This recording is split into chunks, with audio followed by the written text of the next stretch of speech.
Hello guys, welcome to my channel. आज मैं आपके लिए लेके आई हूँ एक कहानी, श्रम का महत्व। संक्षेपण, इस कहानी में गिलहरी एवं कौवे द्वारा श्रम के महत्व को प्रस्तुत किया गया है।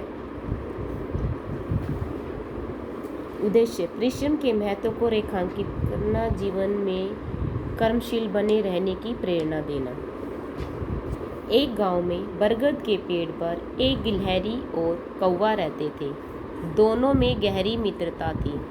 एक दिन एक खाली खेत में घूमते घूमते कौवे ने गिलहरी से कहा, क्यों न हम दोनों मिलकर इस खाली खेत में खेती करें। जो अनाज पैदा होगा उसे आधा आधा बांट लेंगे। कौवे की बात सुनकर गिलहरी बोली, हाँ कौवे भाई, तुम सही कहते हो। हमें इस खेत में अनाज पैदा करने की कोशिश करनी चाहिए। हम खूब मेहनत करेंगे। अगले दिन गिलहरी ने कौवे से कहा, चलो भाई खेत जोत आए। कौवा बोला, तुम चलो, मैं तुम्हारे पीछे पीछे आता हूँ। गिलहरी गई और खेत में बीज बोने का कार्य प्रारंभ किया, किंतु कौवा नहीं आया। गिलहरी ने अगले दिन दोबारा उसे बीज बोने के लिए कहा। कौवा उस दिन भी खेत में नहीं गया। आलसी कौवे को तो खाली बैठे रहना ही अच्छा लगता था। गिलहरी खेत में सभी जगह बीज बो आई। कुछ ही दिनों में बीज से पौधे निकल आए और थोड़े दिनों बाद वे पौधे बड़े हो गए। फसल के आसपास घास उग आई थी। गिलहरी ने कौवे से निराई करने के लिए साथ चलने के लिए कहा। कौवे ने फिर वही उत्तर दिया। गिलहरी अकेले ही जाकर खेत की निराई कर आई।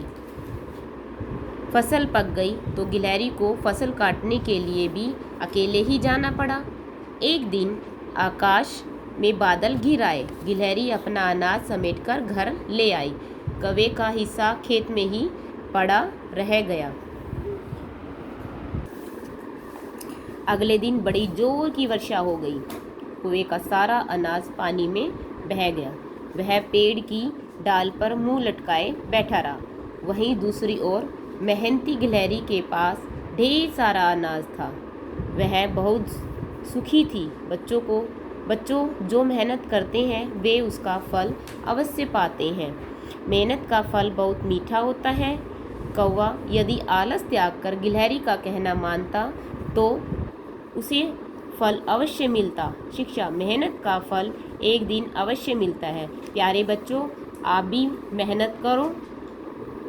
मेहनत का फल आपको अवश्य मिलेगा। Please my channel like, share and subscribe. Thank you.